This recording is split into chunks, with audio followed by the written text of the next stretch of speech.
Recentemente, as significantes descobertas científicas e tecnológicas revelaram novos fatos e evidências que confirmam a precisão e dão autenticidade de muitas passagens da Bíblia. Os Segredos da Bíblia destaca essas novas tecnologias, assim como as recentes descobertas arqueológicas que confirmam as muitas histórias, afirmações e anotações encontradas na Bíblia. Cada exemplo é apresentado por estudiosos e peritos reconhecidos em suas áreas. Enquanto não é feita uma revisão de toda a Bíblia, este documentário estabelece a verdade científica que confirma certas partes dela, que milhões de pessoas já haviam aceitado pela fé e que agora são provadas com fatos concretos.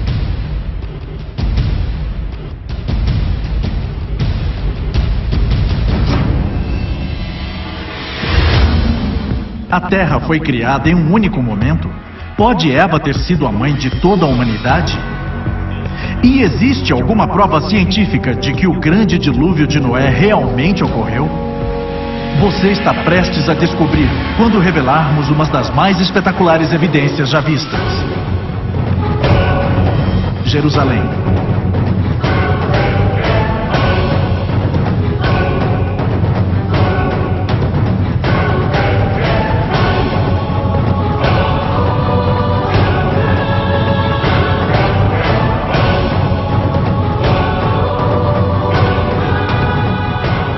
Os Segredos da Bíblia. Espalhado em 3 continentes, em 3 línguas, por 40 autores diferentes durante um período de 1500 anos, nenhuma coleção de literatura antiga é tão lida mundialmente, tão venerada e tão criticamente examinada quanto a Bíblia. Mas serão todas as palavras neste livro histórico as próprias palavras de Deus? As histórias contadas na Bíblia realmente aconteceram? E existe alguma evidência tangível que possamos ter em nossas mãos que prove que a Bíblia é verdadeira?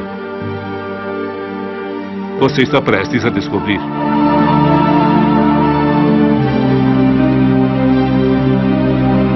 Nossa investigação começa com a mais famosa linha da história escrita. No início, Deus criou os céus e a terra.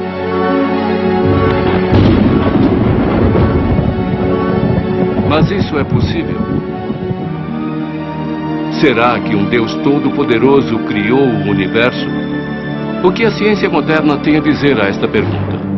Basicamente, temos que acreditar que a matéria sempre existiu ou foi criada. Hoje, as evidências apoiam fortemente a teoria do Big Bang. Imagine por um momento tudo o que existe no vasto universo. Cada cordilheira, cada floresta, todo o corpo de água, todo o planeta distante. Tudo espremido em um pequeno ponto microscópico do começo de tudo.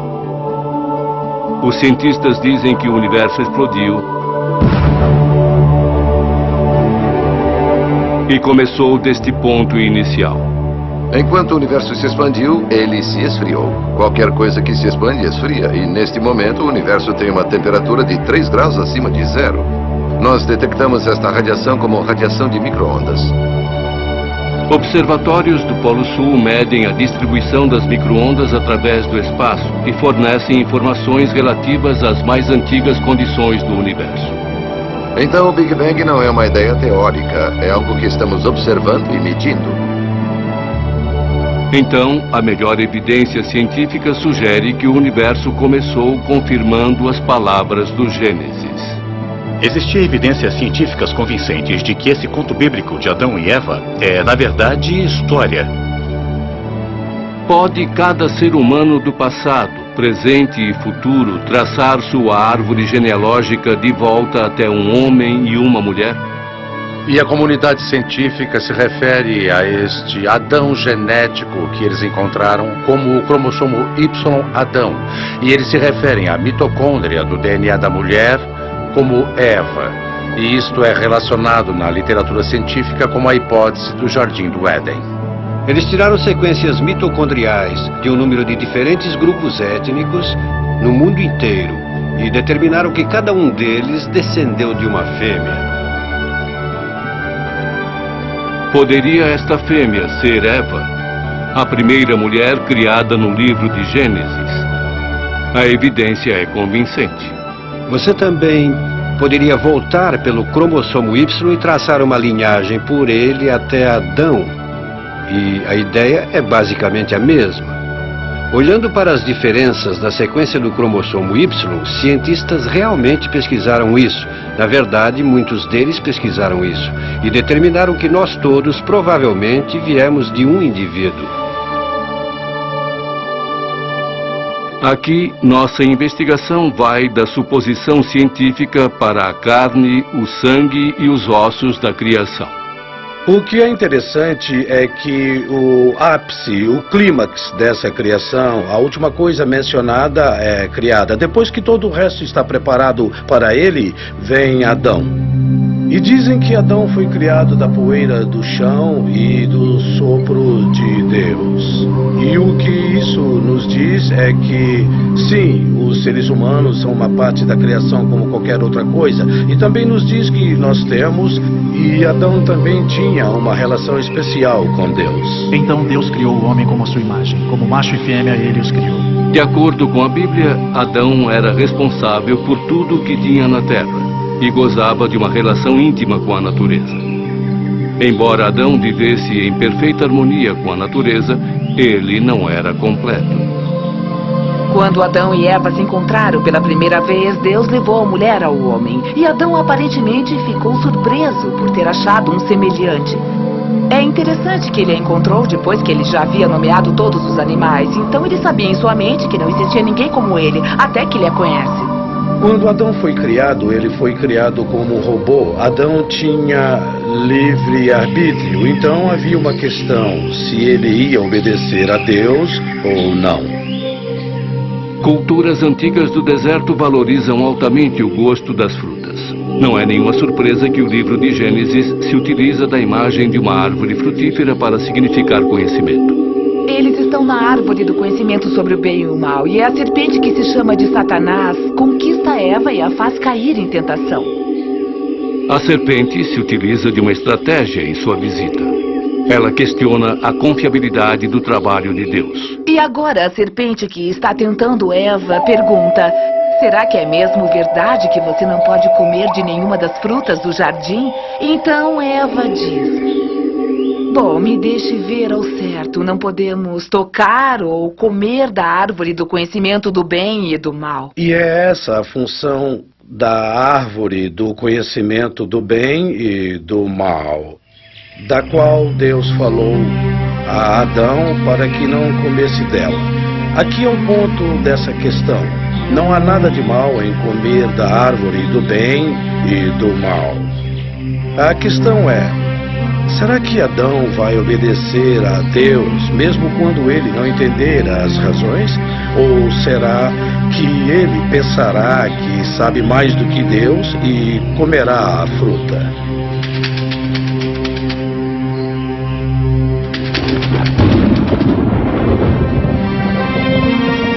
Como punição por sua desobediência, Deus exilou Adão e Eva do jardim. Eles foram forçados a viver fora da proteção de Deus e entrar na realidade cruel, separados de Deus. Utilizando-se de dicas geográficas dadas no Gênesis, quase todos os estudiosos concordam que o Jardim do Éden fica no Iraque.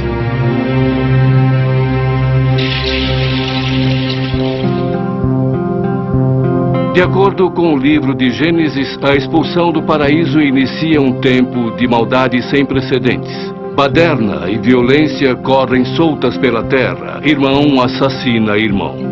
Este é o pano de fundo de uma das histórias mais controversas do Velho Testamento. A história de Noé e sua arca. Quando chegamos ao tempo de Noé,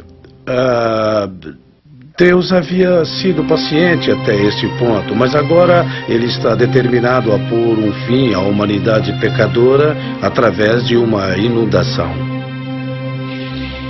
Eu trarei uma inundação de águas sobre a terra para destruir toda a carne, e tudo que está na terra irá morrer. Noé obedeceu a Deus e preparou sua família.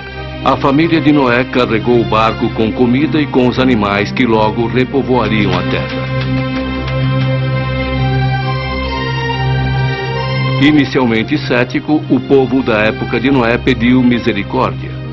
Mas era tarde demais e Deus fechou as portas da arca.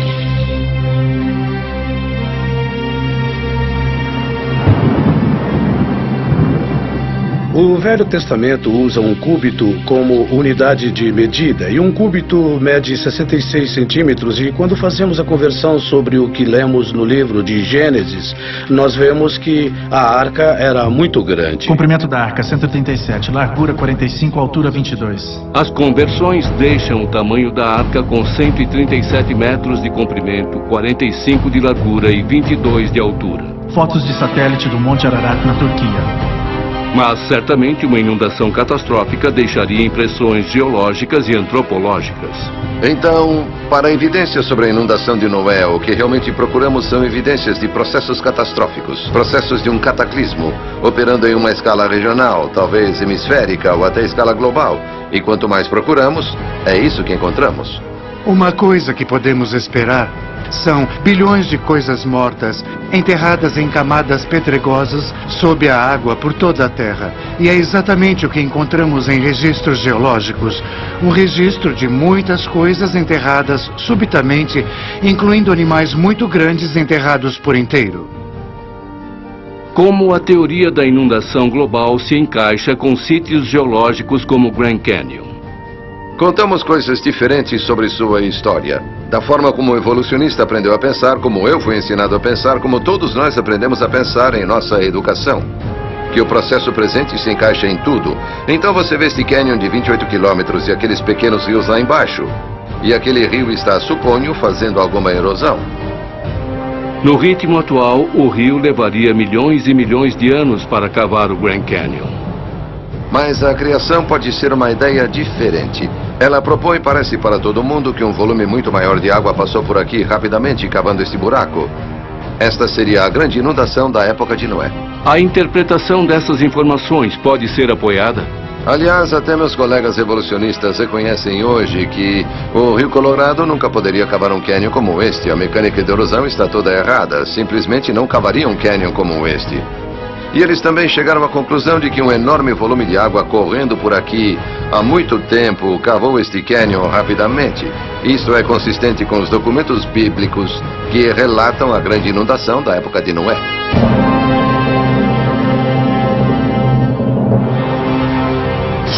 No próximo bloco, será que as cidades originais do pecado, Sodoma e Gomorra, existiram de verdade? E existem fantásticas profecias científicas no livro de Jó? O filho de Adão. Caim inventou a agricultura. Ele foi também o primeiro a ser assassinado. O livro de Gênesis. Os segredos da Bíblia. O Gênesis descreve Deus como brando quanto à ira, porém rápido e decidido em julgamento. Talvez nenhuma história do Velho Testamento demonstre a intensidade da cólera de Deus mais vividamente do que a tragédia de Ló e sua família. A história de Sodoma e Gomorra é sobre pecado e sobre punição. É sobre Deus decidindo que ele já teve o suficiente sobre a justiça e maldade e ele agirá, destruindo tudo. Após uma briga territorial com seu tio Abraão, Ló decidiu levar sua caravana para fora dos portões de Sodoma e Gomorra, um lugar conhecido por seus costumes terrivelmente pecaminosos. Por fim, Ló se dirigiu à cidade, mesmo Deus enviando mensagens de que Sodoma e Gomorra seriam devastadas por causa de seus pecados. Ló sofreu muito em Sodoma. Aqui estava ele entre todas essas pessoas que, como conta as histórias, eram muito más com os estrangeiros. Ele é um estrangeiro querendo se adaptar, mas sem obter sucesso. Podemos aprender com essa história. Então, quando os anjos vieram resgatá-lo, o resto da cidade o perseguiu. A família de Ló fugiu em pânico. temos esta pequena informação de que a esposa de Ló decide olhar para trás, talvez em arrependimento ou pensando se realmente queria deixar aquele lugar, e ela se transforma num punhado de sal. A explicação mais óbvia para a destruição de Sodoma seria um evento sísmico. Um grande terremoto que liberou um monte de matéria. A Bíblia fala de muito fogo que acaba incendiando Sodoma. As evidências nesse sítio são de que os prédios estão queimados. Os arqueólogos acreditam que as ruínas de Sodoma e Gomorra descobertas a sudeste do Mar Morto estão sobre uma linha falha. As evidências sugerem que os prédios começaram a queimar pelos telhados. Os geólogos vão mais adiante.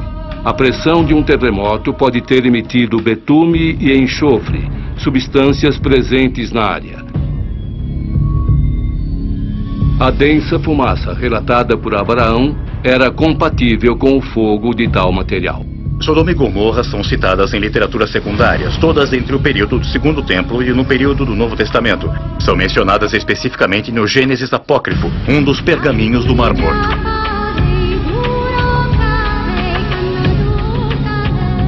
A seguir, vamos examinar uma história sobre um homem que luta contra a realidade refratária do mal no mundo. Sua resposta não apenas oferece aos leitores um exemplo virtuoso, sugere um conhecimento das leis científicas que governam nosso universo. Falo de Jó, esse é o nome. Jó foi um homem que viveu há uns 3.500, 4.000 anos. Não sabemos exatamente onde ele viveu, mas sabemos que ele era bem rico. Ele era um fazendeiro criador de gado. Era bastante abençoado por Deus em termos de riqueza e saúde, boa família, excelente reputação na comunidade. No início do livro de Jó, os leitores são introduzidos a uma cena do tribunal celestial, onde essas figuras chamadas de filhos de Deus, a quem chamaríamos mais tarde de anjos ou como servos de Deus, por assim dizer, que vem reportá-los sobre as atividades. Uma dessas figuras, Satã, atuava tanto como promotor como carrasco. E a petição de Satã a Deus era de que este homem era justo porque Deus lhe dera muito conforto, e Satã quis fazer um experimento. Vou tirar tudo dele e aposto que Jó irá rebelar-se contra o Senhor. E Deus disse, pode fazer isto, mas não tire sua vida. E você conhece a história. Satã, com a permissão e consentimento de Deus, traz todos esses desastres físicos e calamidades na vida de Jó. Então ele perde suas propriedades, perde sua família, perde sua saúde. É levado ao estado mais inferior. Terá Deus me abandonado? Ou pelo menos parece que sim. Por quê?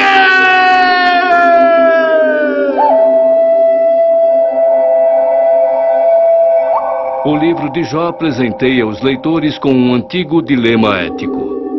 Por que coisas ruins acontecem a pessoas boas? Crentes em Deus podem passar por grandes sofrimentos, dificuldades e provações. Suas vidas podem ser destruídas. Isso não significa necessariamente que eles tenham feito alguma coisa de errado, ou que Deus os está julgando, trazendo provações ou dificuldades. Mas na verdade é a forma de Deus moldar o caráter das pessoas. O livro de Jó não só expressa valiosas verdades morais. Alguns cientistas acreditam que ele fala de futuras descobertas científicas. O livro de Jó fala sobre o começo do universo. E como um começo além da matéria, espaço e tempo. É o primeiro livro da Bíblia que fala sobre a expansão do universo. Foi Fred Hoyle, o famoso astrônomo britânico, que primeiro falou que a Bíblia é fantástica sobre o que diz a respeito da cosmologia. O passado do universo pode ser reconstituído a um começo da matéria, energia, espaço e tempo. Como um livro escrito há muitos séculos antes do advento da ciência moderna, poderia conter uma informação tão intrigante. Um dos temas dominantes que se vê no livro de Jó é sobre Deus criando a vida em seu melhor estado, em seu melhor projeto, mas não apenas a melhor forma de vida, mas também o melhor relacionamento ecológico. Em outras palavras, ele cria carnívoros para se relacionarem com herbívoros, para que os carnívoros só possam matar os fracos, os doentes e moribundos, ou quem o molesta, e não de forma que eles possam matar qualquer animal. As relações ecológicas são idealizadas. Os cientistas listam outras 10 profecias científicas sugeridas no livro de Jó. Elas cobrem assuntos nos campos da meteorologia, oceanografia, o estudo de animais pré-históricos e fósseis.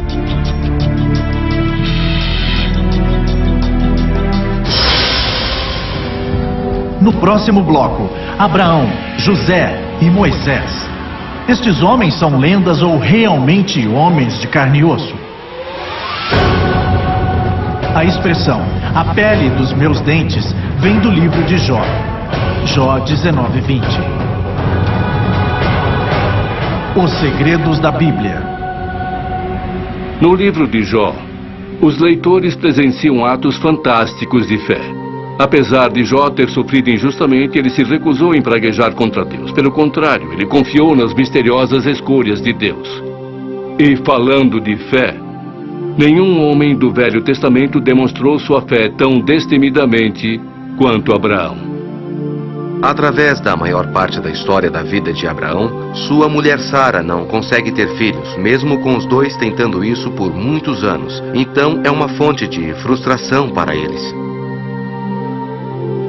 Como é possível que Abraão seja pai de uma grande nação, quando depois de repetidos esforços e súplicas, sua mulher Sara continuava estéril? O milagre da promessa de Abraão é que muitos anos se passam e Sara não dá um filho a Abraão. Ela está quase com 90 anos antes de conceber este filho. Este milagre, sozinho, a incompreensibilidade de como uma mulher com 90 anos pode dar à luz a uma criança.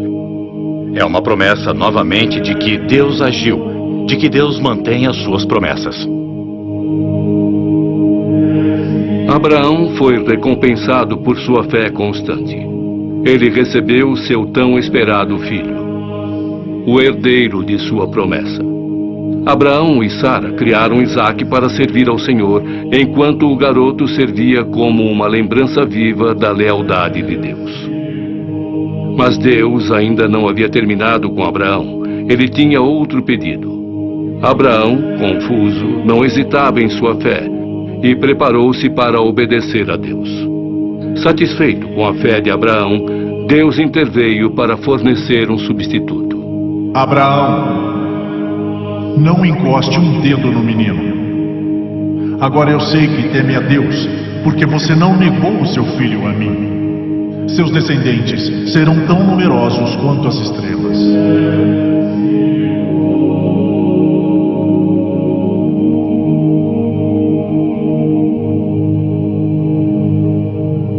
Os céticos negaram a existência da cidade de Abraão, Ur dos Caldeus, até que escavações do começo do século XX descobriram a torre de um templo na boca do Eufrates, na Mesopotâmia. E o nome Abraão aparece em registros da Mesopotâmia. Agora, um dos descendentes mais famosos de Abraão é José, filho de Jacó. A história de José realmente decola quando Jacó dá a ele uma vestimenta especial. O status de José como sendo o filho favorito criou a inveja entre os irmãos. Dada a oportunidade, eles conspiraram contra ele. Os irmãos venderam José como escravo e contaram uma mentira de partir o coração de seu pai. Disseram a ele que José havia morrido.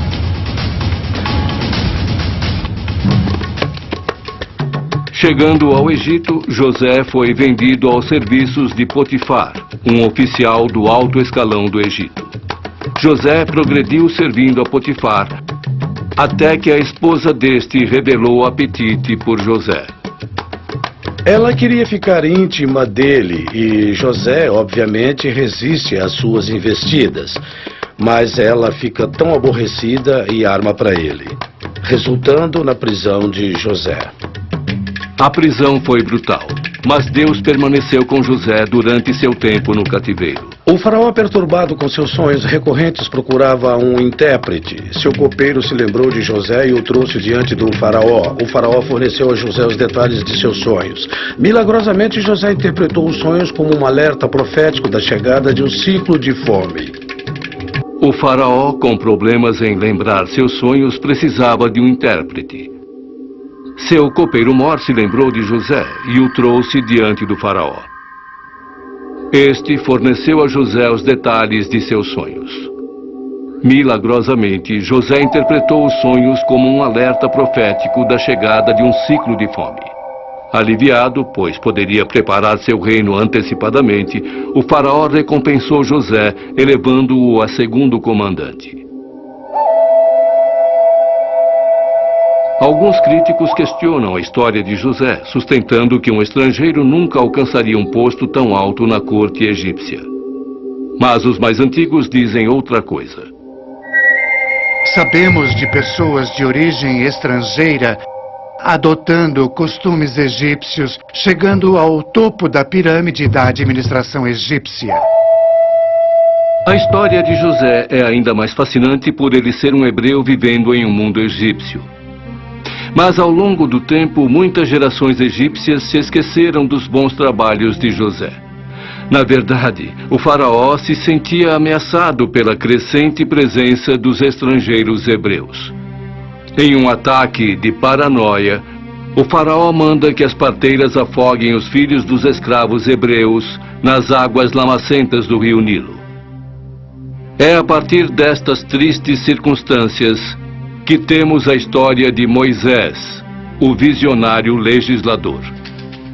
Amram e Joquebede, pais de Moisés, colocaram-no em uma arca num pequeno barco feito de junco no rio Nilo e deixando seu destino nas mãos de Deus.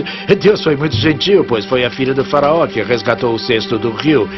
Este é o significado de Moisés, retirado das águas. E depois ele se tornou um príncipe na casa do rei. Moisés foi educado e treinado na corte do faraó, onde cresceu com o rico conhecimento dos egípcios, matemática, filosofia, medicina e arquitetura. Embora Moisés tivesse sido criado na aristocracia, ele não podia negar sua origem hebreia. Os hebreus eram constantemente maltratados e culpados por causar problemas. Um dia, Moisés presenciou um momento que mudaria sua vida. Onde está o seu Deus? Ele merece morrer como um cachorro. Todo esse Cheio povo de indignação, merece ser Moisés tratado como executou cães. sua vingança. Impressionado, Moisés escondeu o corpo e seu crime sob a quente areia do deserto. Moisés era um homem marcado, é claro, agora que ele havia matado este oficial. Então ele foi à península do Sinai. Após passar 40 anos no Sinai, escondido como um pastor, Moisés teve um encontro com o divino.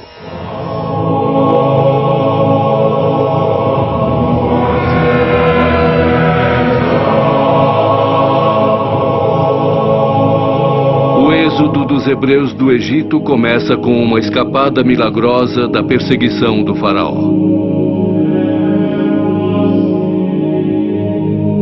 A fuga da escravidão para a terra prometida é marcada por desrespeito e desobediência a Deus.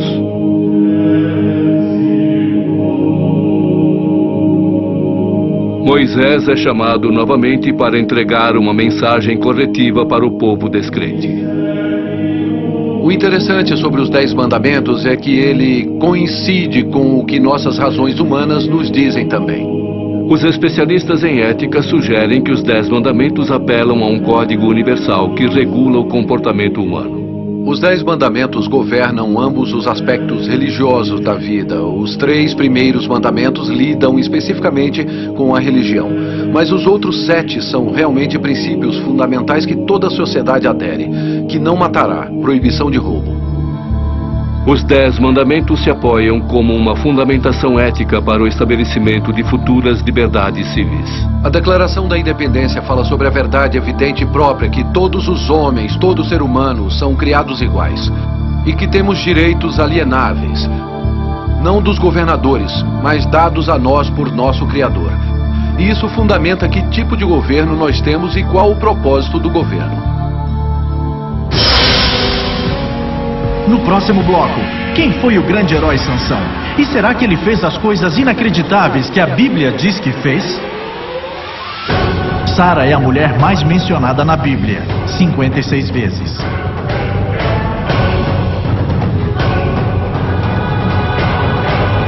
Os segredos da Bíblia. No mundo, portanto, Moisés é celebrado como um visionário corajoso. Na verdade, de acordo com a Bíblia, seu encontro com Deus produziu os princípios morais nos quais a maioria das civilizações modernas se apoia. Lembre-se, Moisés nasceu sob a ameaça de morte. Nosso próximo herói tem um começo mais promissor. Seu nome é Sansão. Quando Sansão nasceu, seus pais lhe passam o que chamamos de votos nazirenos. Os votos nazirenos incluem muitas coisas. Uma é que você nunca beberá vinho, nunca beberá nada fermentado ou nenhum tipo de álcool. E a outra é que nunca poderá cortar o cabelo. Não há nada especial ou mágico sobre os votos. Eles são um sinal de devoção a Deus. E se Sansão foi criado para servir a Deus, então seria importante para ele mostrar devoção de alguma forma. Em uma época de opressão brutal, sob o domínio dos filisteus, Sansão emergiu como um líder de grande força física. O livro dos Juízes o julgam como um herói militar e um líder carismático. Alguém que mostra uma habilidade peculiar para lutar e para liderar os outros na batalha contra seus inimigos.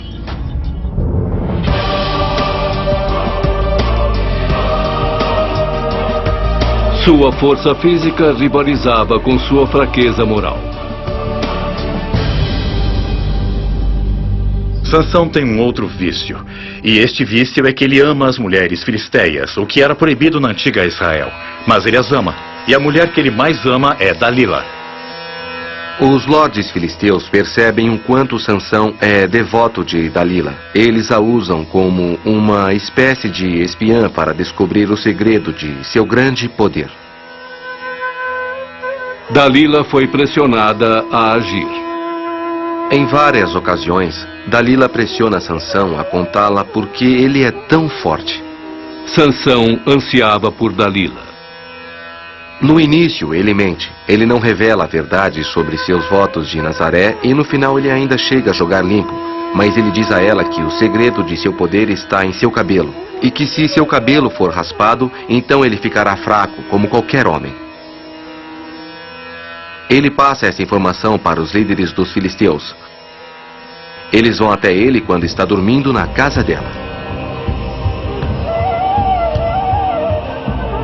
Sansão então perde sua força sobrenatural, sua força dada por Deus.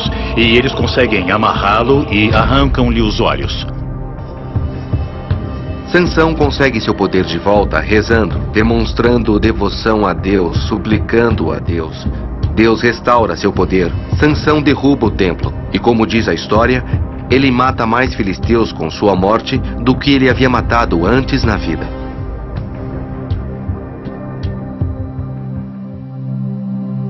A busca de Sansão por prazer lhe custou sua liberdade. Mas as cordas dos filisteus não podiam amarrar sua determinação. Hoje o mundo procura por líderes que combinam a coragem e a força de uma pessoa como Sansão com a sabedoria e o senso crítico de um sábio. Todas estas qualidades podem ser encontradas neste último herói, Davi.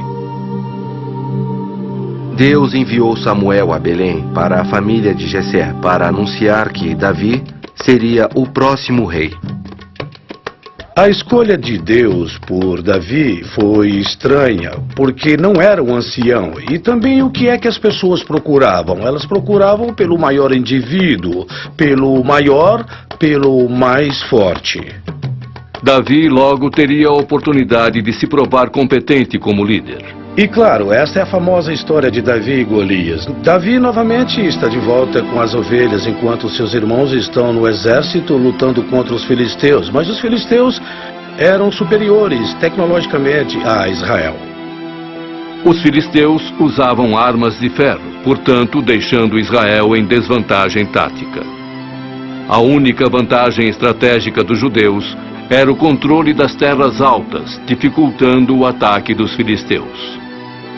Os filisteus tinham recorrido a um costume antigo que era a Batalha dos Campeões. Então eles colocaram o seu campeão Golias para desafiar um campeão de Israel. O rei Saul fez uma declaração a seus soldados: o homem que matar o gigante receberá riquezas, sua filha como esposa e viverá livre de impostos. Ainda assim, os soldados tinham medo.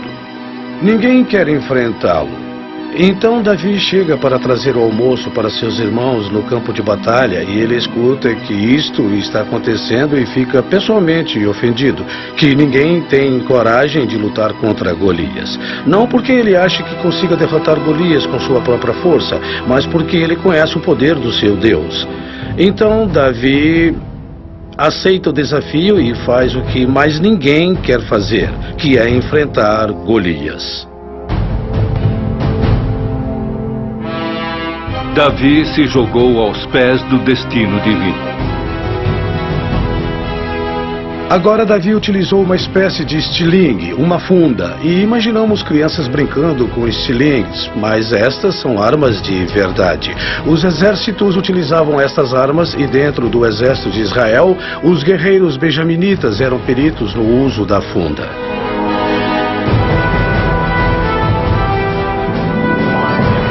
Na funda cabiam pedras do tamanho de bolas de beisebol. O talentoso músico pediu a Deus que o fortalecesse.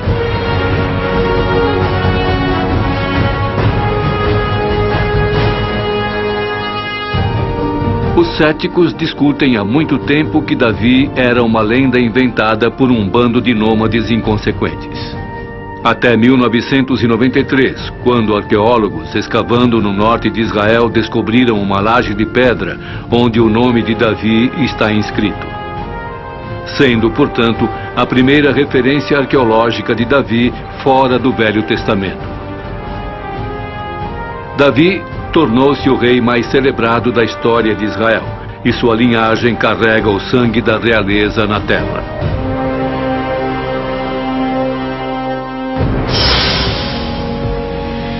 No próximo bloco, o que os cientistas escavaram nos anos 60 que prova a precisão da Bíblia?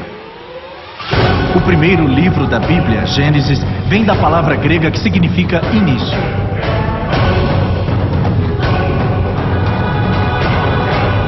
Os segredos da Bíblia. Mais de 400 anos se passam entre o último livro do Velho Testamento, Malaquias, e a chegada do professor religioso, para o qual o nascimento, vida e milagres logo serviriam para formar o curso da história da humanidade. Foi este mestre, Jesus de Nazaré, simplesmente um bom homem? Ou foi ele enviado diretamente da mão direita de Deus? Vamos dar uma olhada na vida de Jesus como registrado nos evangelhos do Novo Testamento, Mateus, Marcos, Lucas e João. Uma pergunta para os especialistas é: será que esses contos de evangelho são confiáveis? A veracidade da Bíblia tem sido repetidamente provada e demonstrada. Muitas pessoas tentam achar contradições na Bíblia e realmente não existe nenhuma. Estou para encontrar uma evidência histórica que seja contrária ao que está nas Escrituras ou o que está na Bíblia. Para mim, a Bíblia impressiona em termos de sua precisão histórica. Enquanto a arqueologia continua a descobrir novas evidências e enquanto manuscritos são descobertos, a trajetória completa é que os autores bíblicos são muito confiáveis pela forma como apresentaram a história. Eis como funciona a regra. Quanto mais longe você for removido, a partir do primeiro século, fica cada vez mais nublado. Por causa da arqueologia e por causa de 2000 anos de excelente educação bíblica, está ocorrendo o oposto. Estamos tendo uma imagem cada vez mais clara e certeira do que está acontecendo. Não existe nenhuma evidência histórica que desaprove a Bíblia. Para examinar a confiabilidade da Bíblia, de que tipo de prova vamos precisar? Frequentemente, quando falamos sobre provas, as pessoas pensam em algo como uma prova matemática. Eles querem algo sólido, como 2 mais 2 igual a 4. Mas evidências históricas não somam da mesma forma que um problema de matemática. Evidências na história frequentemente se apoiam na qualidade do testemunho. Então a pergunta deve ser feita: como conseguimos essas histórias sobre Jesus? De onde elas vieram? Todos concordam que houve um período de oralidade quando estes evangelhos foram passados oralmente de comunidade para comunidade, boca a boca se preferir, sem ser escritas ainda. Este processo levou algumas décadas. Mas foi em um contexto judeu de que eles estavam acostumados a recitar orações que eles haviam memorizado. Se essa história sobre Jesus e seus ensinamentos não tivesse sido importante, estaria perdida há muito tempo. Então eles passam essa tradição. As pessoas ouviram Jesus contar uma história, eles ouviram fazer um milagre, eles lembraram, eles compartilharam, eles reviraram essa história em suas cabeças. A descoberta dos pergaminhos do Mar Morto nos anos 60 forneceram aos estudiosos a oportunidade de medir a precisão das cópias. Os pergaminhos, que acredita-se que sejam do 1º século depois de Cristo, contêm um trecho do livro de Isaías do Velho Testamento. Estudiosos compararam o fragmento de Isaías com a próxima cópia disponível do século IX. Os resultados são impressionantes. Em 99,9% o mesmo texto nos dois. Então essa ideia de que as cópias têm escrituras diferentes simplesmente não funciona. É um argumento sem valor. Existem notas não bíblicas de Jesus. Isto é muito importante, mas estudiosos já demonstraram que você pode pegar a história básica de Jesus sem precisar olhar o Novo Testamento. Para surpresa de alguns, Jesus também é citado em outros textos religiosos. Quando olhamos em um campo maior da religião e consideramos as escrituras do mundo islâmico, o Alcorão, ou do mundo judeu, o Talmud Midrash, descobrimos que Jesus também é mencionado nestas escrituras.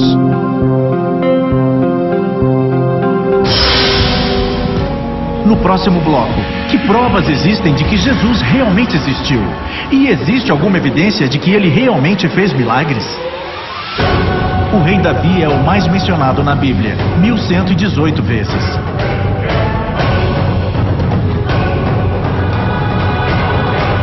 Os segredos da Bíblia. Agora, desviamos nossa atenção para o conteúdo dos evangelhos. Que tipo de pessoa eles retratam? O que eles nos dizem sobre o próprio Jesus? Os evangelhos são biografias, mas não são biografias no senso moderno. Biografias modernas dependem de uma narrativa em primeira pessoa, gravações de áudio, gravações de vídeo e escrituras deixadas para trás pelo sujeito. Para que tipo de pessoa a veracidade da Bíblia tem sido repetidamente provada e demonstrada? Muitas pessoas tentam achar contradições na Bíblia e realmente não existe nenhuma. Jesus chega ao Rio Jordão para ser batizado por João, um entusiasta religioso de aparência miserável e pregação fervorosa que o tornaram um pária impopular. De acordo com as notas do Evangelho, o batismo de Jesus inicia um período de 3 anos de pregação e curas. Ele levava uma vida relativamente normal, trabalhava, estudava, ia a festas como as festas de casamento em Canaã, onde aparentemente ele deixou uma impressão perene. Jesus e seus discípulos chegam como convidados de um casamento. Os casamentos antigos eram similares aos casamentos modernos em vários aspectos. Existe um senso muito forte de reciprocidade nos casamentos antigos. Pessoas davam presentes valorosos para esta nova noiva e casal e eles esperavam por uma grande festa em troca. Maria, mãe de Jesus, responsável pela comida, se depara com uma verdade vergonhosa. Acabou o vinho. Mas a resposta de Jesus dá uma dica de seu propósito divino. Então ele diz aos garçons para encherem estas jarras de pedra com água. Ele não diz para desviarem o olhar ou para saírem dali enquanto ele faz surgir um frasco ou uma poção e joga dentro da água. Ele simplesmente diz: está bem, podem começar a servir o vinho. E a água vira vinho.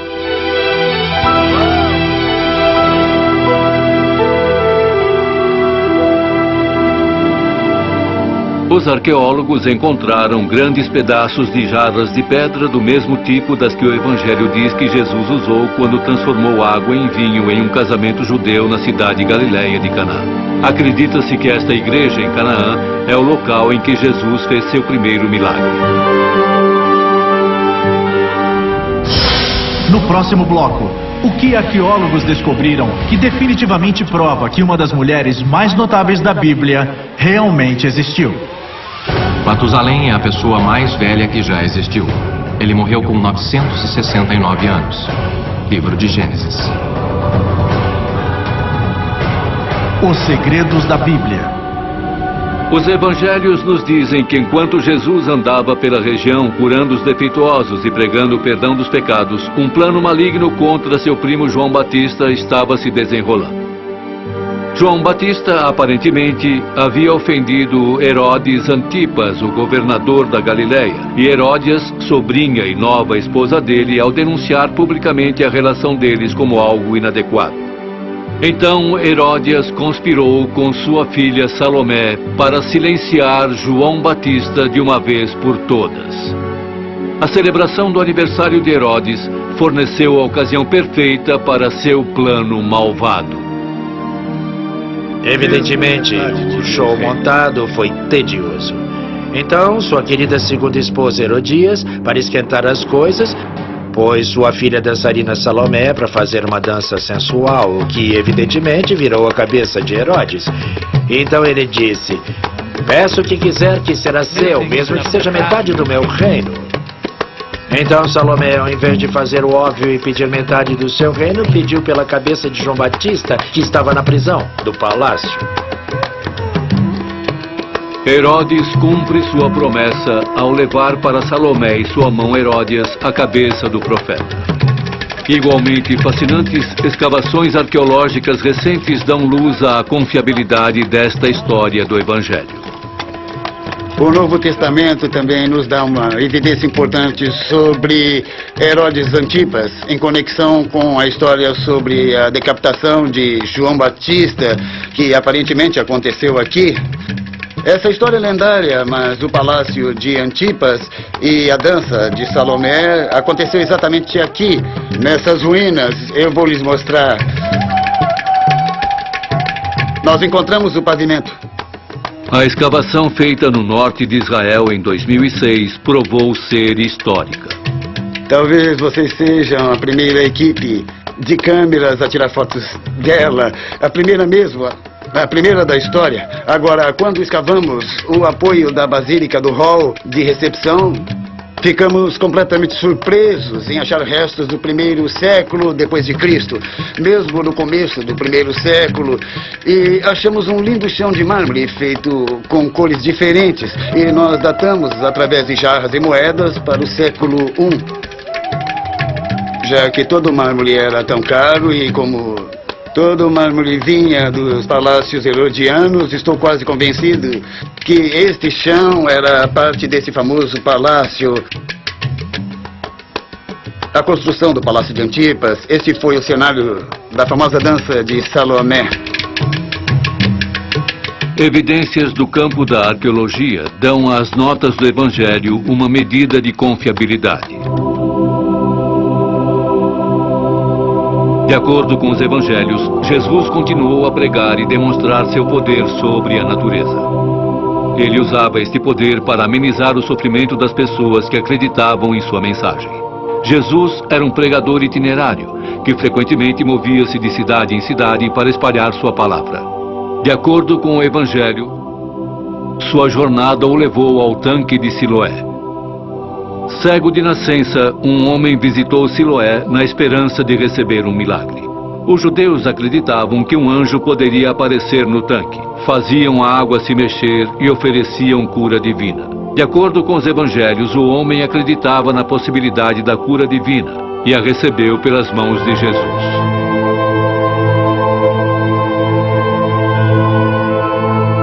Mas existem evidências de que tal lugar existiu?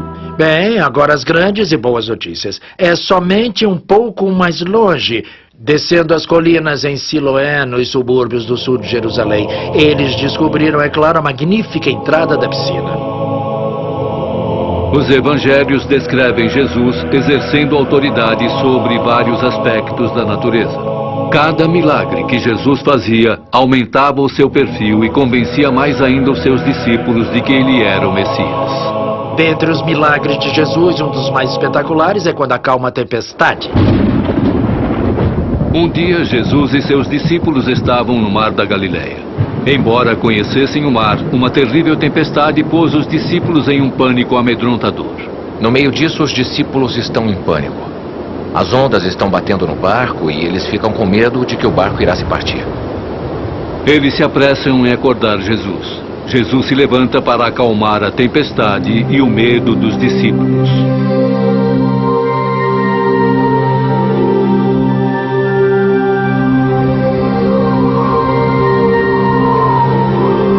Novamente, este é um relato muito forte de sua autoridade, que toda a criação deve responder à sua palavra falada, porque ele é o maior.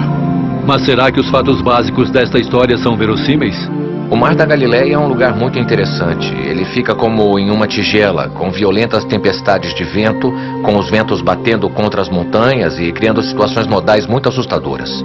Uma das mais excitantes e recentes descobertas arqueológicas se passou na Galileia, onde um barco que Jesus e seus discípulos poderiam ter usado apareceu na primavera de 1986.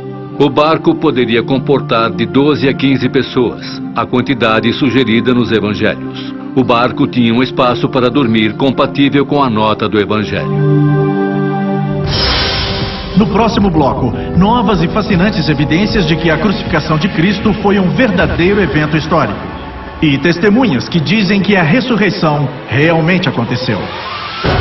A Bíblia foi originalmente escrita em 3 línguas: hebraico, grego e aramaico.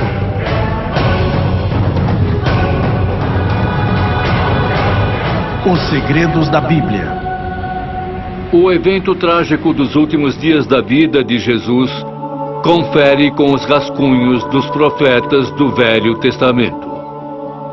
A paixão de Cristo, como é chamada, cativou bilhões de pessoas por séculos com sua descrição de partir o coração das últimas horas de Jesus na Terra. Com o passar dos anos, muitos se tornaram céticos sobre a história da paixão. Alguns dizem que são apenas personagens infames e que Pôncio Pilatos e o grande sacerdote Caifás nunca existiram. Outros sugerem que a ressurreição foi uma elaborada mentira. O que dizem nossos especialistas?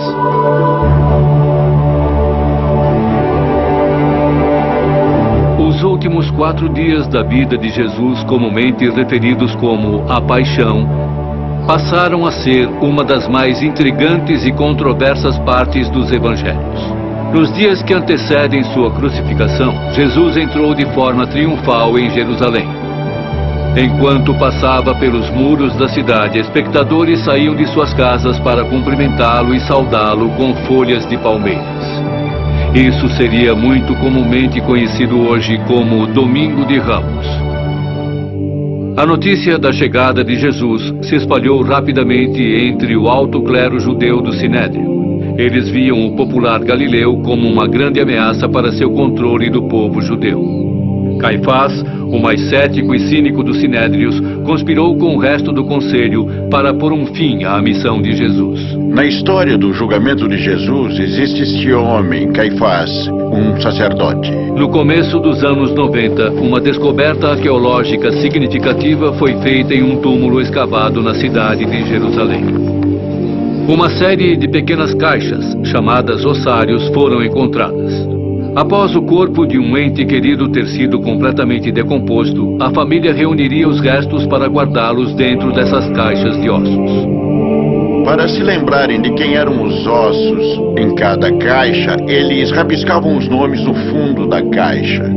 Então, quando esse túmulo foi escavado, eles encontraram o nome Caifás.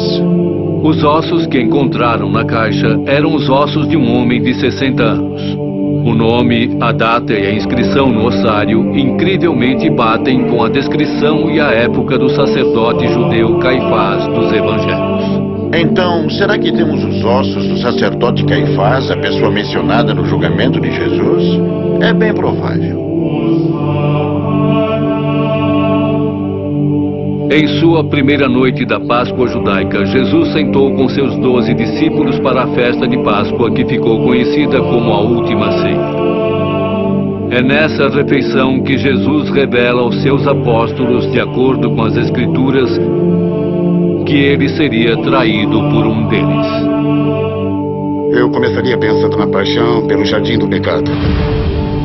Logo depois da última ceia, Jesus chegou ao jardim com 3 de seus discípulos favoritos, Pedro, João e Tiago. Quando Jesus foi ao Getsemane depois da última ceia, ele foi lá para orar. O jardim de Getsemane era uma horta de olivas encostada aos pés de uma grande colina fora de Jerusalém.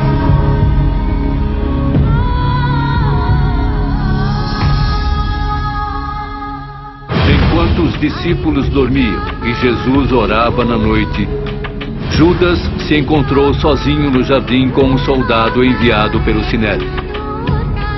Judas havia combinado com o soldado que ele marcaria Jesus com um beijo da morte.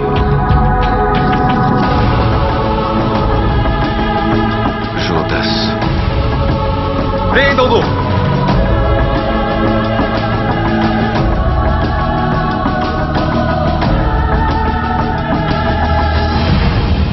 Jesus foi levado ao Sinédrio na casa de Caifás.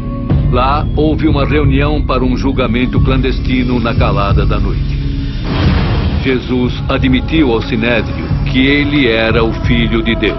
Eles o pegaram. Queriam apedrejá-lo por blasfêmia depois disso. Jesus foi então levado ao governador romano Pôncio Pilatos para ser condenado à morte. Pôncio Pilatos é um personagem histórico e nós não temos dúvidas disso. Esse é um daqueles casos em que temos cobertura de sua existência e de seu trabalho e sabemos onde ele esteve e o que ele fez. Especialistas concordam que existe uma montanha de evidências que provam que Pilatos era o governador da Judéia na época da morte de Cristo. Existe uma inscrição que foi encontrada nos anos 60 por uma famosa equipe de escavação italiana que trabalhava em Cesareia. A equipe de escavação tirou uma pedra que era parte de uma escada do século IV. Entretanto, quando eles viraram a pedra, viram que ela tinha sido reutilizada e que era, na verdade, do século I. Quando eles a viraram, encontraram parte de uma inscrição, e nessa inscrição você pode ler claramente a palavra Pôncio Pilatos, mostrando que ele era o governador da área. Uma das funções de Pilatos era a produção de moedas para a região. Também havia moedas da época de Pôncio Pilatos. Sabemos as datas em que ele foi governador da Judéia e sabemos as datas dessas moedas. Então, colocando essas duas coisas juntas, sabemos que temos moedas que foram feitas por Pôncio Pilatos. Por muitos séculos, nenhum registro de onde Jesus foi julgado antes de ser crucificado havia sido descoberto. Mais tarde descobriu-se que ele ocorreu na Torre Antônia, o quartel-general da milícia romana em Jerusalém. Foi aqui que Jesus foi condenado à tortura.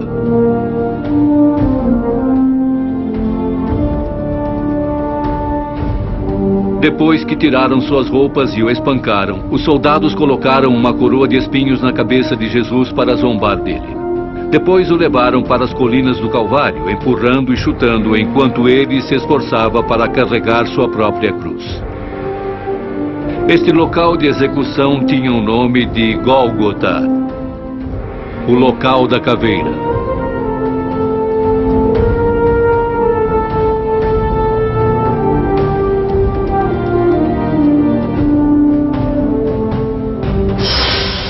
No próximo bloco, poderia Jesus ter sobrevivido à sua brutal crucificação e meramente fingiu voltar à vida?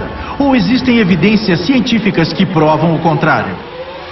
O Salmo 119 é o capítulo mais longo da Bíblia. Ele tem 176 versos.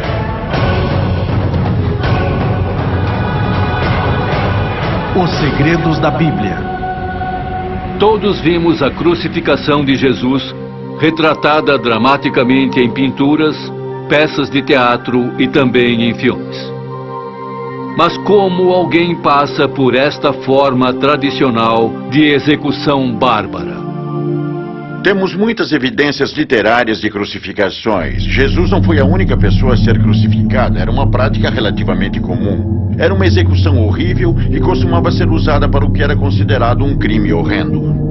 A cruz usada na Palestina na época era mais parecida com o que chamam de cruz alta, e o que ele carregava seria a madeira horizontal apenas. A parte vertical já estava no chão. Enquanto Jesus se esforçava para subir as ruas irregulares e cheias de pedras de Jerusalém, sua condição física deteriorou. Jesus já estava próximo da morte quando carregava a sua cruz pelo Calvário. Conforme o volume de sangue cai, a pressão sanguínea também cai. Então os batimentos cardíacos aceleram e podemos entender isso, pois Jesus está carregando a cruz até o Calvário. Ele não consegue se livrar disso. Quando Jesus chega ao topo da colina, foi jogado ao chão, e seus braços foram esticados contra a madeira horizontal e pregados na cruz. Ao contrário das crenças populares e descrições da crucificação, os pregos utilizados para prender Jesus na cruz não foram pregados na mão. Um prego atravessado na mão não aguentaria o peso do corpo. Ele rasgaria a pele e Jesus cairia da cruz. Eles eram fincados na base da mão, bem abaixo do que chamamos de palma. Assim não haveria forma de a pessoa se libertar. Não só o pulso era um bom local de ancorar, era também uma forma de maximizar a dor, pois um grande nervo passa pelo túnel carpal dentro do pulso. Este prego, ao atravessar, esmaga o nervo mediano, o que causa uma dor torturante. Porque é pior do que bater o seu cotovelo ou um osso sensível. Isso não é nada comparado com o que aconteceria se você imaginar só batendo contra o cubital. O quanto seria pior se você pegasse um alicate e esmagasse o cubital. Toda vez que Jesus se endireitava para cima para aliviar o peso de seu corpo para que pudesse respirar, o prego pressionava o final do nervo, causando uma dor incrível. Conforme os romanos levantavam sua cruz e a encaixavam no chão, todo o peso dele era suportado por seus pulsos naqueles pregos. Literalmente é uma experiência excruciante. E a palavra excruciante, ela vem do latim ex crucio e significa fora da cruz, ex crucio. Assim, a dor envolvida é muito grande. Para ter certeza de que o homem permanecesse na cruz e para ficar ainda mais difícil para ele subir para respirar, os romanos pregaram seus pés à madeira vertical da cruz. Arqueólogos fizeram uma fascinante descoberta quando acharam o ossário ou caixa de ossos de um homem com uns 20 anos chamado Yohanan. A idade do carbono encontrado nos ossos provaram que Yohanan viveu e morreu na mesma época de Jesus. Quando começaram a tirar os ossos da caixa para organizá-los, eles encontraram algo muito incomum. No osso do tornozelo deste homem havia um prego de 20 centímetros atravessado e havia porções de madeira mostrando que esse prego havia atravessado também uma madeira. Esta descoberta arqueológica forneceu aos historiadores evidências físicas de crucificações do século I. O processo inteiro é planejado pelos romanos para causar a maior quantidade de dor, a maior quantidade de humilhação. E é, na verdade, a mais horrível forma de execução feita pelo homem.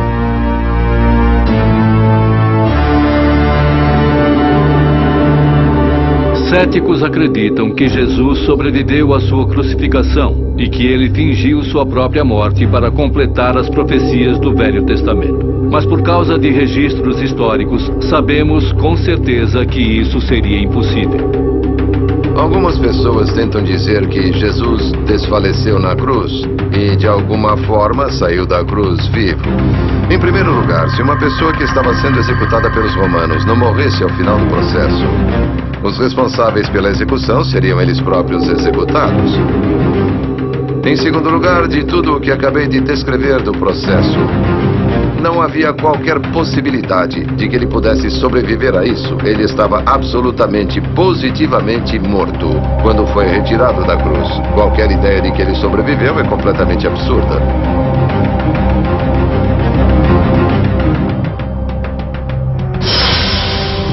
No próximo bloco, uma nova religião está nascendo e seus seguidores estão dispostos a morrer por suas crenças. Será que isso prova que o Novo Testamento é fato puro e incontestável? O primeiro livro impresso em 1455 por Johannes Gutenberg foi a Bíblia.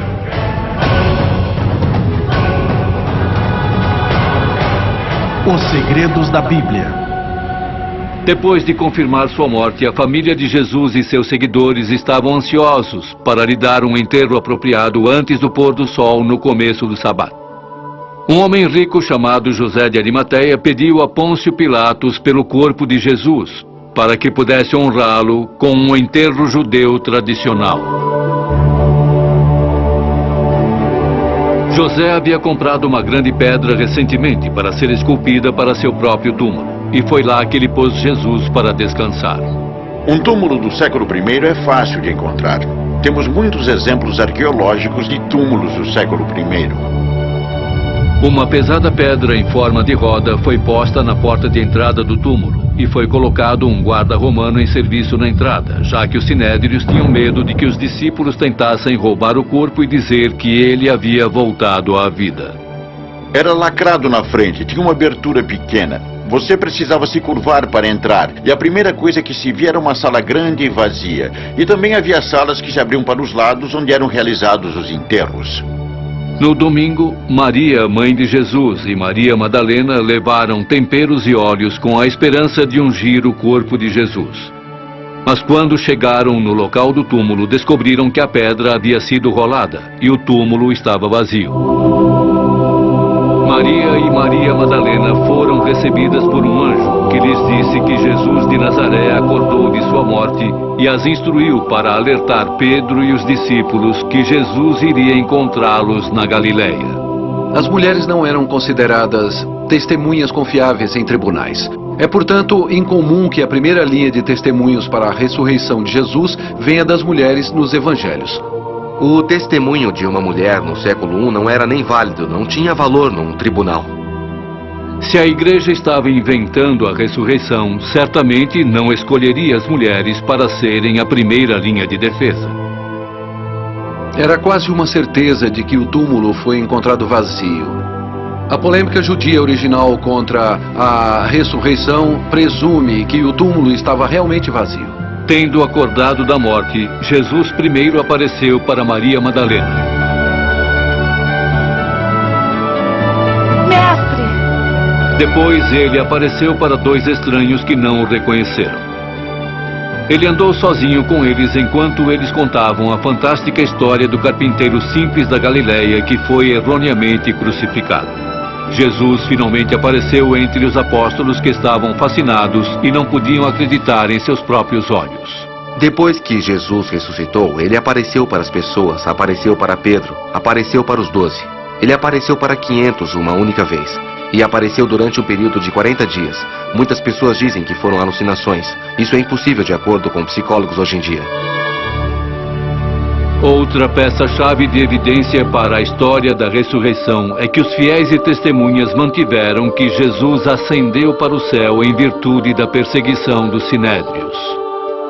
Em algumas poucas semanas, eles estão nas ruas de Jerusalém, onde Jesus foi crucificado. Lá nas ruas de Jerusalém, desafiando a liderança religiosa e proclamando Jesus como Messias e sua ressurreição.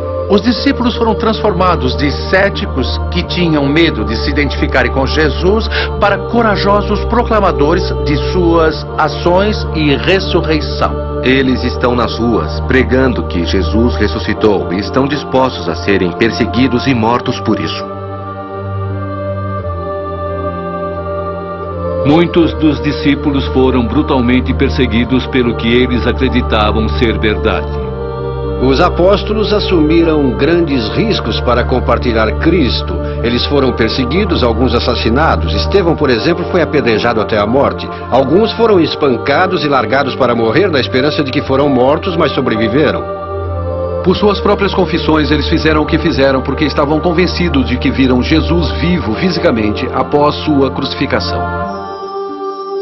Todos os 4 começam com Jesus indo para o céu, mas somente o livro de Atos de Lucas mostra o que acontece no segmento interventor entre o fim do reinado de Jesus e o nascimento de uma igreja.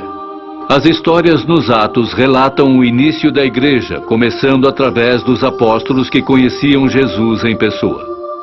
Mas com o tempo, as sementes da fé se espalharam pela terra, influenciando crenças em todas as partes do mundo.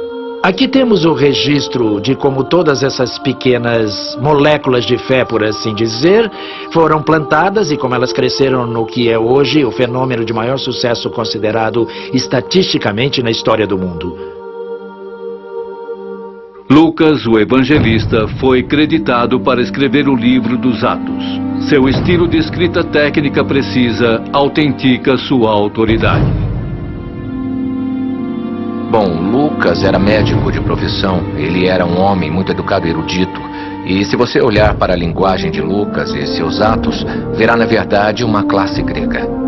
O fantástico sobre o livro dos Atos é o realismo absoluto. É história de primeiro escalão. Mas podemos realmente acreditar no que Lucas nos diz? São os eventos descritos no livro dos Atos verdadeiros registros dos tempos? Ou foram estas histórias embelezadas ou mesmo fabricadas simplesmente para avançar sua mensagem sobre Jesus? Será que foi tudo apenas uma falsificação elaborada? Nem mesmo os críticos do cristianismo acreditam que este seja o caso. Eles podem acreditar que se confundiram, que poderiam ter tido experiências espirituais, mas certamente não uma falsidade intencional de qualquer espécie. E esperar que eles levassem isso para o resto de suas vidas, propagando essa inverdade, que eles sabiam que era falsa. Então, eventualmente, muitos deles foram assassinados e torturados, mesmo antes disso. Este é um milagre ainda maior do que a ideia da ressurreição física de Jesus. Conforme a pregação dos apóstolos se iniciou, ganhando novos seguidores de Cristo de comunidades judias, muitas leis judaicas foram alteradas ou abandonadas. Esta mudança traumática e dogmática é fascinante para historiadores e mais tarde prova a precisão das notas. É surpreendente, então, quando você olha para trás as práticas da igreja primitiva. Em um contexto judeu, assim como no mundo pagão, onde aspectos significantes das práticas de crenças judias foram alteradas em nome de Jesus. A circuncisão não é mais tão importante. Comendo com os gentílicos não tem problema agora. Comer comidas que não sejam kosher não tem problema agora.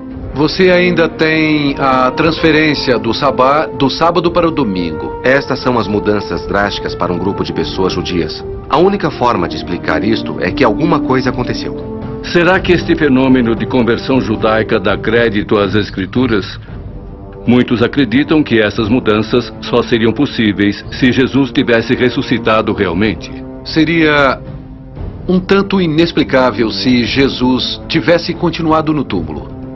Faz muito mais sentido os judeus fazerem essas mudanças enormes se realmente eles o encontraram vivo após a morte. Algo teria de ter acontecido nesse tempo de proporções monumentais. Embora sua mensagem estivesse mudando vidas, os apóstolos logo aprenderam que espalhar os evangelhos tinha um preço. Não demorou para a perseguição aos cristãos começar. Assim como Cristo sofreu para tornar o evangelho possível, os apóstolos sofreram para tornar o evangelho disponível. Eles foram terrivelmente perseguidos pela postura que estavam tendo em relação à ressurreição de Jesus. Eu não sei você, mas se fosse eu, em algum ponto eu diria: pare, é uma mentira.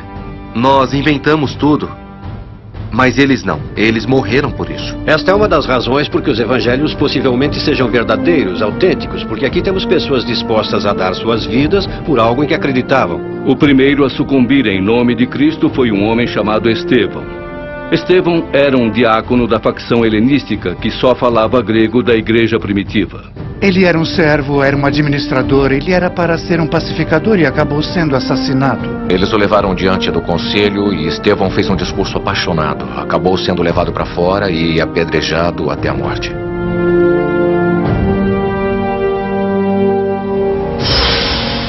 No próximo bloco, existe prova de que o monstro assassino Paulo viajou para Malta e Roma? A expressão "um cego guia outro cego" é na verdade do Evangelho de Mateus.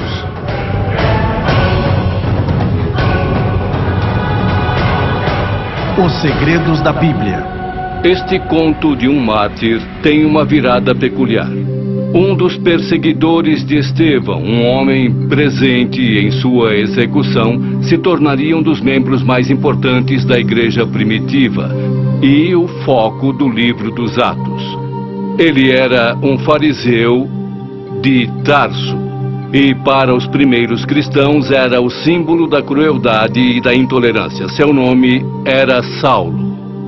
Ele era um verdadeiro homem de carne e osso da história. E acredita-se que escreveu uma grande porcentagem do Novo Testamento. A paixão de Saulo pela lei judaica o induziu a ter ódio dos apóstolos e de tudo o que eles apoiavam. Sua perseguição aos cristãos o fez famoso e seu método brutal o fez infame. Ele era conhecido pela igreja antiga como um perseguidor sedento por sangue. O biógrafo de Paulo, Lucas, diz a mesma coisa. Para deter a difusão da mensagem de Jesus, Saulo resolve acorrentar os cristãos e transportá-los para Jerusalém como prisioneiros. Seu cerco teria começo na cidade de Damasco. Então ele estava viajando para Damasco e quase chegando na cidade, de repente uma luz veio dos céus ao seu redor e ele caiu no chão e ele escutou uma voz que dizia: Saulo, por que está me perseguindo? E ele disse: quem é você? E a voz disse: sou Jesus, que você está perseguindo.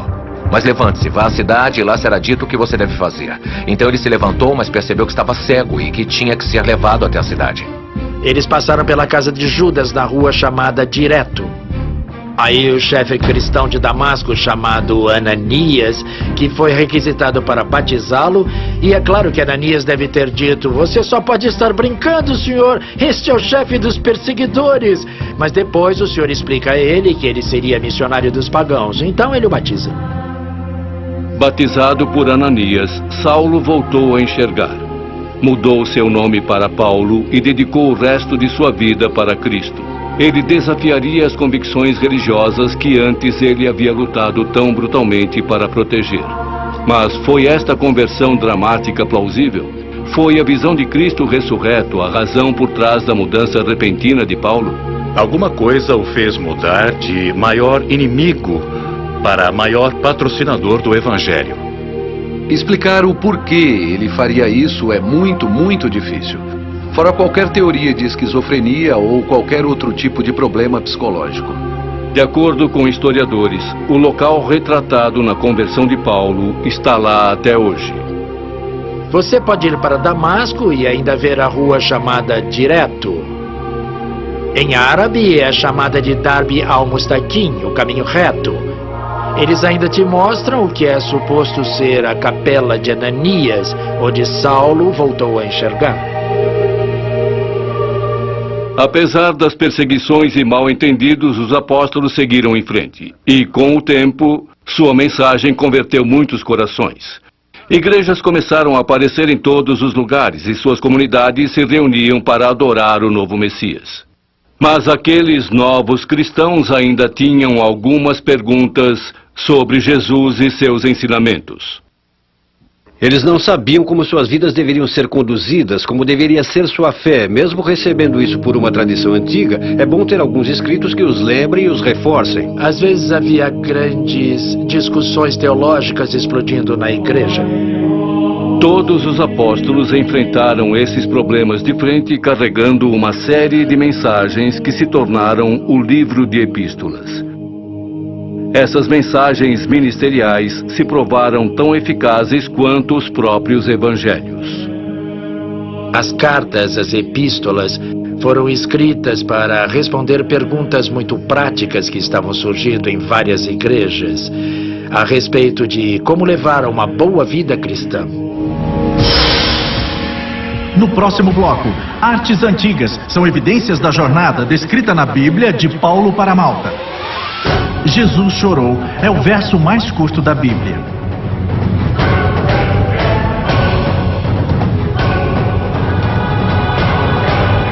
Os segredos da Bíblia.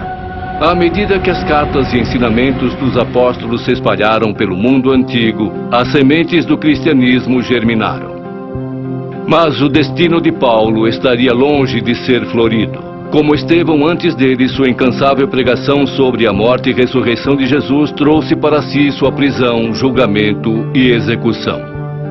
Mas não antes que Paulo viajasse para cá, a ilha de Malta, onde, de acordo com a Bíblia e historiadores, ele fez algumas de suas façanhas mais milagrosas. Durante o Império Romano, pregar a mensagem de Cristo significava arriscar a vida. Paulo acabou sendo preso e as razões para sua prisão são provavelmente muito complicadas. As autoridades judias queriam ver Paulo preso porque Paulo e os seguidores de Jesus emergiam como uma nova religião muito poderosa que ameaçava e competia com o judaísmo. Os romanos queriam que Paulo fosse preso porque lembravam que o fundador do cristianismo, Jesus, foi julgado e morto como criminoso. Então Paulo foi preso pelo que chamaríamos de razões religiosas e também políticas.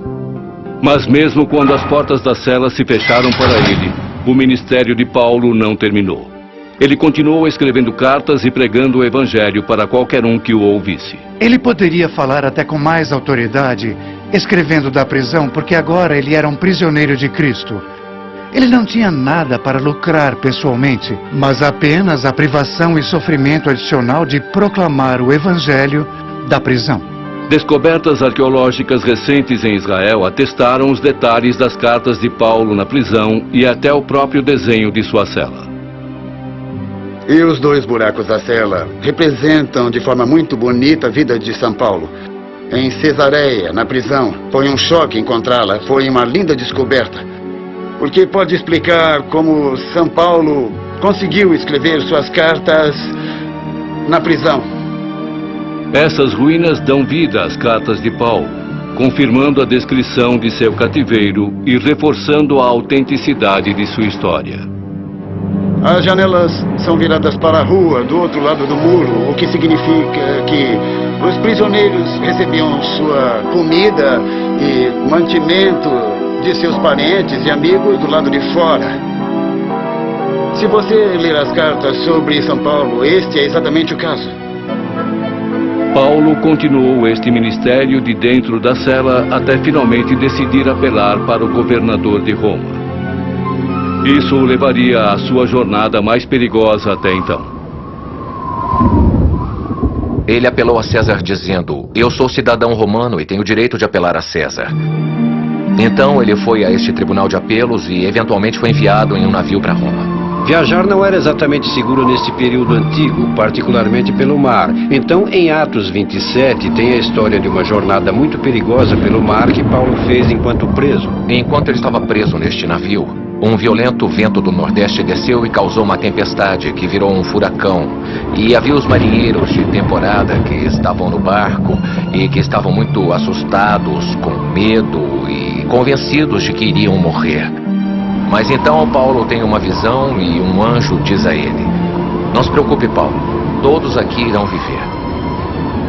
Então o barco bateu contra pedras da ilha de Malta. Todos se seguraram a pedaços de madeira, remaram até a costa e todos sobreviveram. E esta profecia se realizou. Enquanto os tripulantes do navio fizeram sua apresentação, Paulo começou a espalhar sua mensagem para a comunidade maltesa. Vivendo neste lugar, conhecido hoje como a Gruta de São Paulo, ele pregou os evangelhos para os insulanos que nunca haviam tido ensinamentos cristãos antes. Paulo se aproveita de seu tempo ocioso, digamos assim, e prega e proclama o evangelho. O povo maltês ficava enlevado com as palavras de Paulo, mas suas façanhas os assombravam mais ainda. As Escrituras dizem que Paulo começou a curar todos os doentes da comunidade, e ele próprio sobreviveu a uma picada mortal de cobra bem diante dos olhos de todos. Mas esta não foi a única marca deixada para trás. Estudiosos dizem que esta imagem, um retrato do menino Jesus e Maria, foi pintada pelo apóstolo Lucas durante sua estada com Paulo na ilha. Peregrinos que visitaram este lugar o chamaram de Gruta de Nossa Senhora por séculos. Muitos afirmam que esta pintura é prova inegável de que os discípulos desembarcaram aqui. Mas o que quer que seja que as relíquias signifiquem, não há como negar a influência de Paulo na ilha de Malta. A conversão da comunidade maltesa demonstra o verdadeiro poder da fé. Mas o obstáculo final de Paulo, nem mesmo um homem como ele poderia superar. Até sua chegada em Roma, ele estava vivendo confinado, cumprindo 2 anos de prisão. Agora Paulo iria a julgamento diante do imperador Nero.